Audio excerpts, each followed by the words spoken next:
better to say lady and gentlemen. But anyway, I thank you all for coming out to hear what I have to say. As said, my name is, and I apologize, I have a bit of a cold, so my voice is a bit rough. But my name is Eric Johnson, my company is Atlantic Consulting, and I'm here to present the results of a study that we conducted. And the study consisted of comparing the environmental impacts of making nicotine by two different pathways. The one pathway is by growing tobacco and extracting the nicotine from that tobacco, and the other way is by synthesizing nicotine from industrial chemicals. And by nicotine, I mean specifically the S isomer, the sinister or the left isomer, and by environmental impacts, I mean the carbon footprint, greenhouse gases emitted, and the water footprint, water consumed, of each pathway, tobacco or synthetic. And I'll start by explaining the basics of that comparison.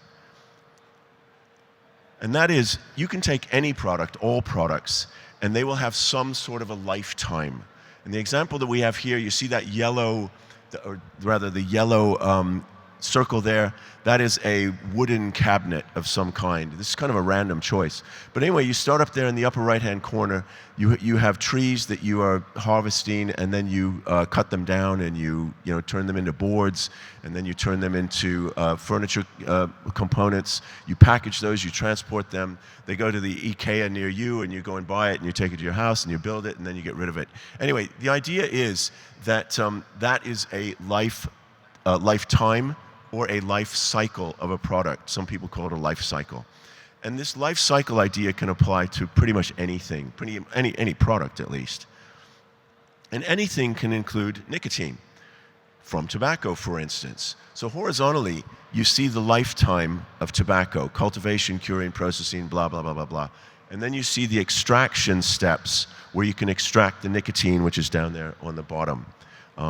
It's because some of that tobacco is not used for smoking, some of it goes to extraction of nicotine. So you start with that life cycle or lifetime, and then what you do is you try to figure out what the greenhouse gases emitted in each of those steps, what were the greenhouse gases emitted, and you figure out how much water was consumed in each of those steps as well, right? And then you sum those horizontally, and you have a carbon footprint, greenhouse gases carbon footprint, you have a water footprint of that product. Right.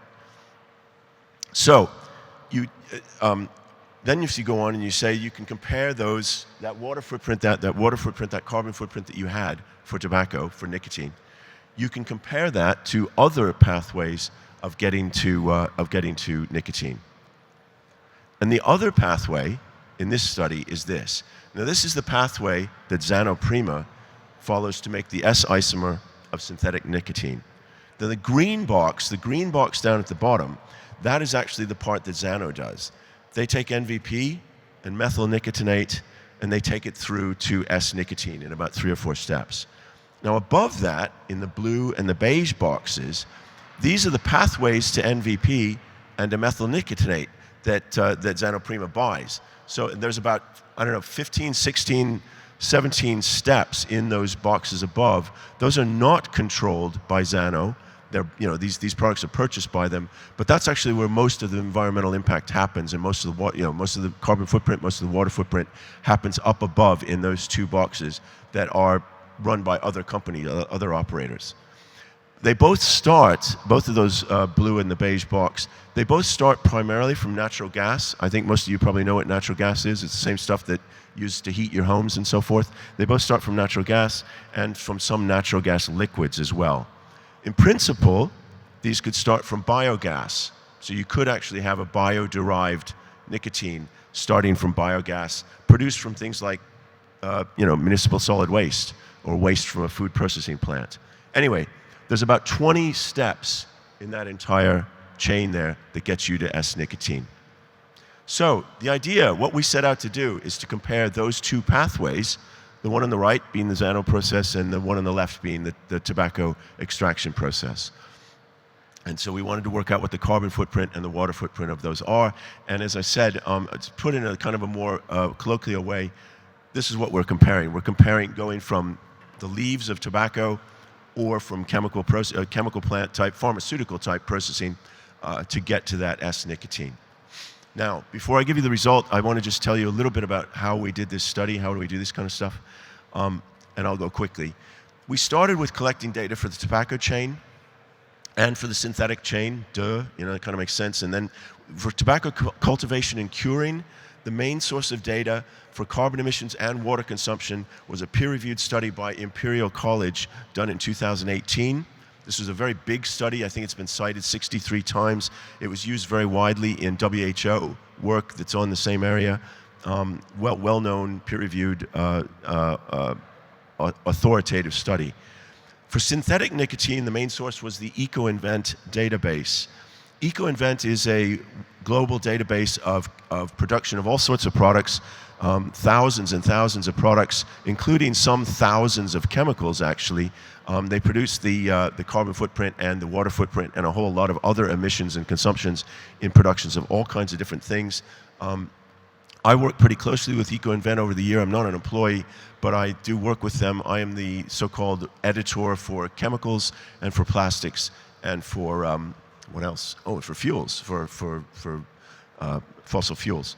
So they helped. I used EVO data for most of these processes. I compared it to some other databases that also publish data on these things.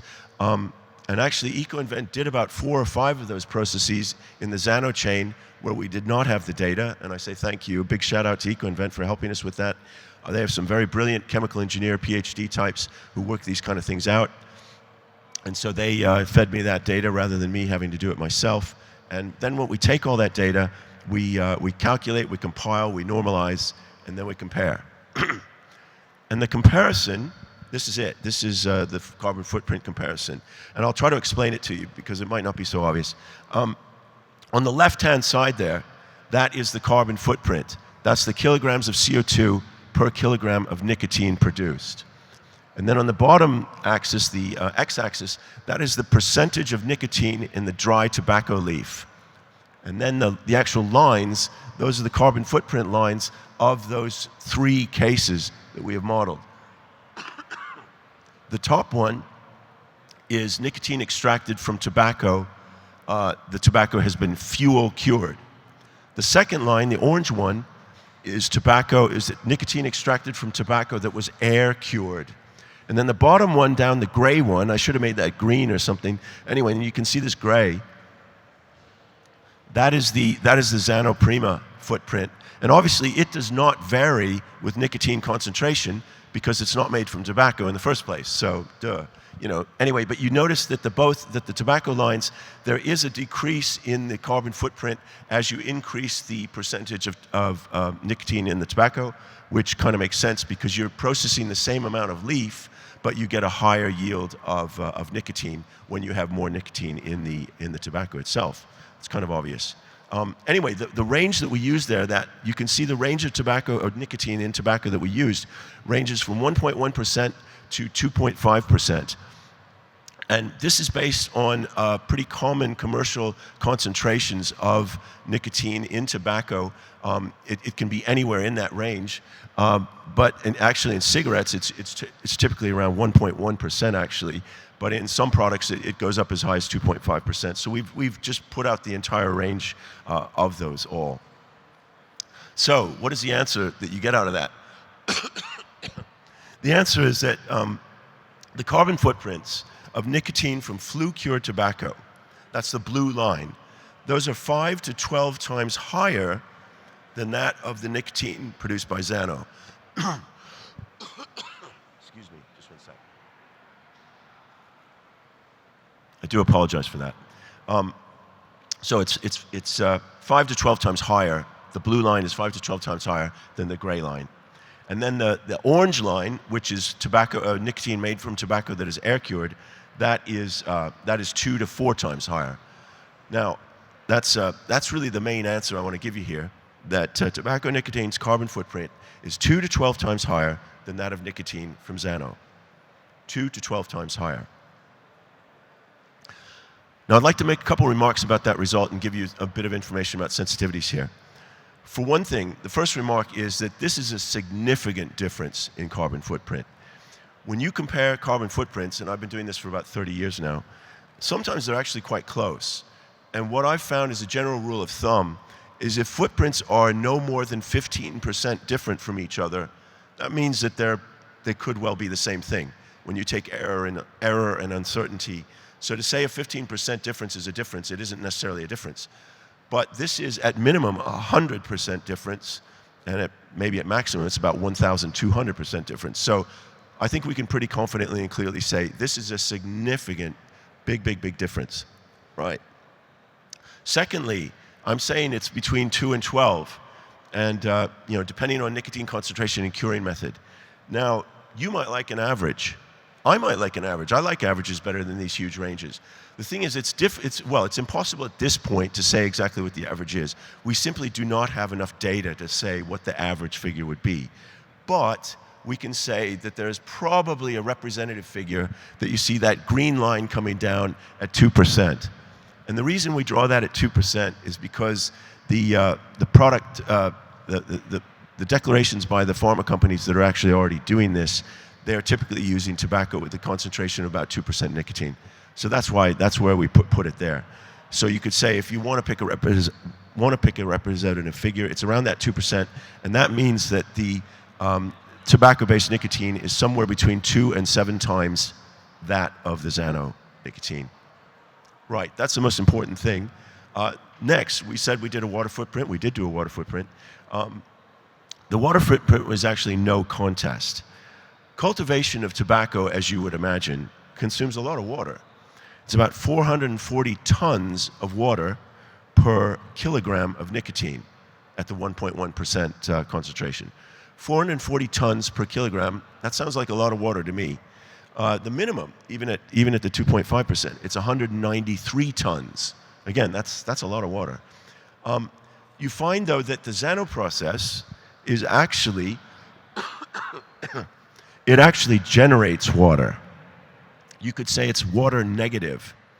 Now, that might sound strange to you people, to a lot of people, but it's actually well known in synthetic chemistry that when you react hydrocarbons with oxygen, if there's oxygen in the mix, you often get water because some of those hydros find some of those oxyos and they turn themselves into H2O, which is, of course, water. So it's actually water negative, as one might say.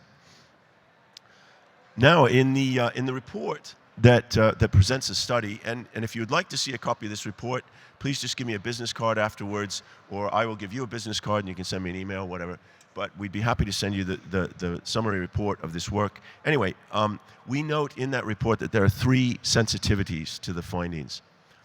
And the first one is the type of curing applied to the tobacco.